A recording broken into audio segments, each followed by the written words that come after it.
Hello and welcome to Working Scientists, a Nature Careers podcast. I'm Julie Gould. This is the first episode of a new series called The Last Few Miles, planning for the late-stage career in science.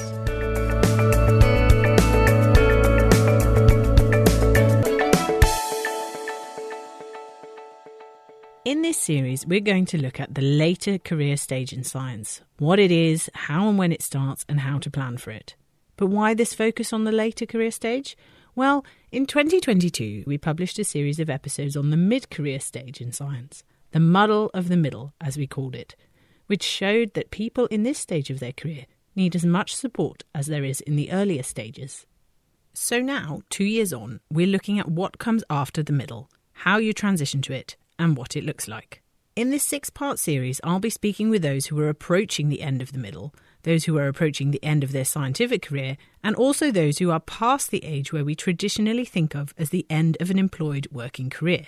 But first, I want to unpack what the transition from the middle to the later stages of a working career in academia looks like. I asked Inga Mewburn, the Director of Research and Development at the Australian National University, about this. Inga starts by reminding us how you know you're at the mid-career stage in science and when to start thinking about the next stage. There's a lot of weak signals that you are actually no longer an early career researcher. One of them is, I can't get access to funding. Second one is, if you apply for the early career researcher conference, they're like, hey, not really that early. Or you might be representing the early career cohort on a committee and someone finally says, hey, maybe an associate professor shouldn't be doing that. And then people start talking and using words like senior to you. And senior actually kind of means middle, like you're a senior leader or you're an older leader. So by the time you're in the mid-career and you realise you're in this part of the career, you're actually probably at the start of starting to think about the last 10 years of your research life. And then no one likewise sort of says, you're going to be retiring in 10 years. What are you thinking you might want to achieve? All your progress reporting things and your performance reviews always like, what's the next 5 years? And every year is, what's the next 5 years? And no one sort of looks at your age and goes, actually, maybe what's the next 2 years? Or maybe what's the next 1 year? And then what's complicated with things like our workplace laws, especially in Australia, you can't tell someone to retire anymore. They changed that somewhat some time ago, but I'm aware in places like Cambridge University, where I was last year, that there's a hard retirement age. So in some places there's a signal and you know that end is approaching. In other places it's just not. So I would say by the time you realise you're middle, you're probably wanting to think about what the end is. So that's what this series is about, the end, the last few years before the end itself, and what comes after. And just like the rest of your career, it turns out that the end and the preparation therefore looks different for everyone.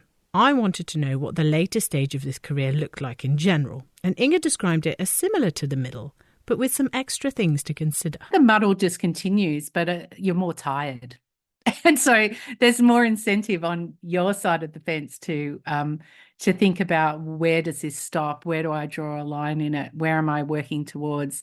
And so it's sort of, I'm sick of the muddle now. Like the muddle's very tedious and I'm no longer just trying to work my way through it. I'm trying to see it as a hard stop and work backwards from there.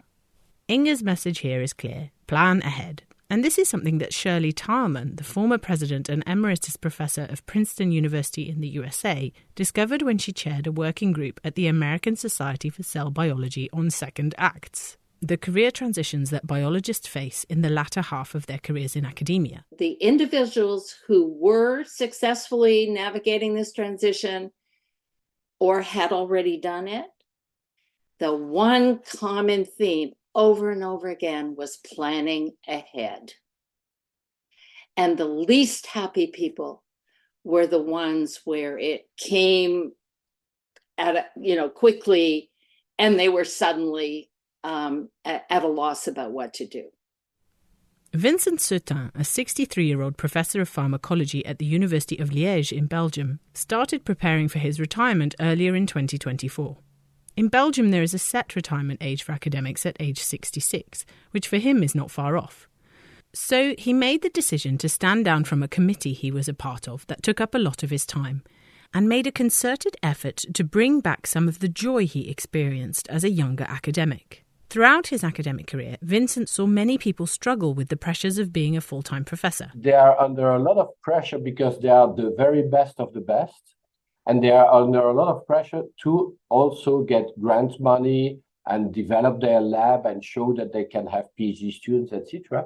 And I've witnessed a couple of these people, extremely talented, postdoc in the US, huge impact factor paper, etc., and coming back and telling me, I can't cope with that. I need to find some joy in doing science again, and not just writing proposals that will be at least a majority of them rejected. So as he approaches his retirement, he's been taking calculated steps to bring joy back into his working life. Why not use part of your time to actually do experiments yourself and go back to the bench? And I found it a rather nice way of completing the circle, and going back to where I was in the 90s, for instance, where I was a postdoc and then an assistant professor. And I find that quite enjoyable. Vincent has blocked out 2 days a week at the bench to do his experiments. I have a discipline, to not take any appointment, nothing whatsoever except the experiments, and be free. What I even do is not look at my emails for a half day, which is absolutely out of this world, I think.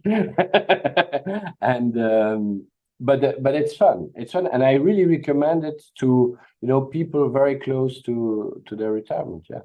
Inge Mewburn, who is 53, hadn't thought through the pending retirement fully yet. Part of me says, yeah, definitely I've got 10 years and then I'm out of here.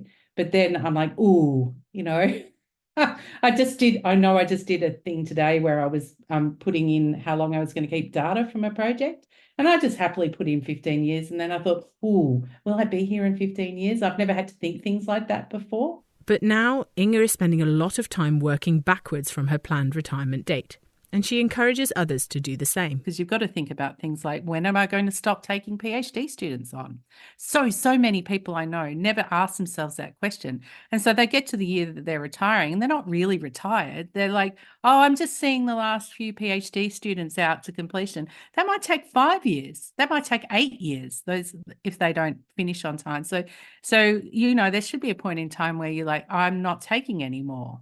And so I wrote a date in my diary: do not take any PhD students after this date. And if you want to retire at X date, this is the last day.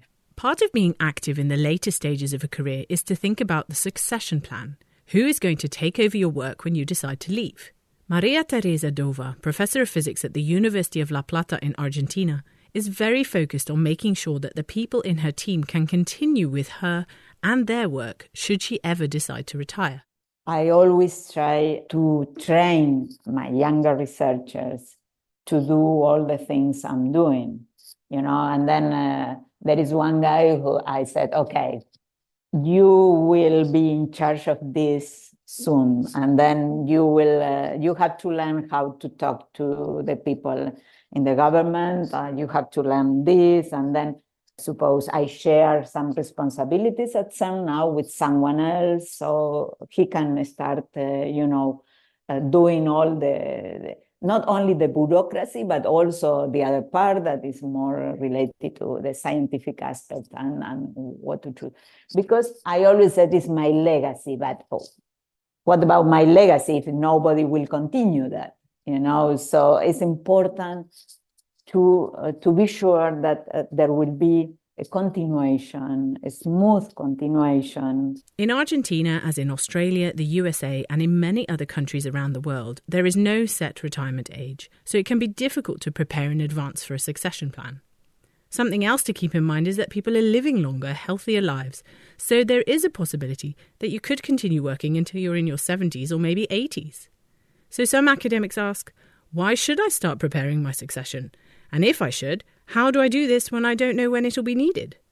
Inge believes that there are things you can do to prepare the people around you for a possible exit. So you could, for instance, really think about, is it fair to take on a PhD student at the age that I am right now? Like, is it fair to them if I suddenly get ill or I get sick or that I have to hand them over at a really delicate stage? If I am going to take on a PhD student, should I not take it on as, with another colleague who is read in from the start? So there's things you can do, I think, that prepare people around you for a possible exit without necessarily committing to it. I don't think, but I do think there needs to be a line in the sand if you are going to exit with some grace. To exit with grace, that is the ultimate goal. But what does this exit mean? Does it mean a stark goodbye, see you later academia, I never want to set foot in your halls again? Or is it not so simple anymore? That's what we'll explore in the second part of this series.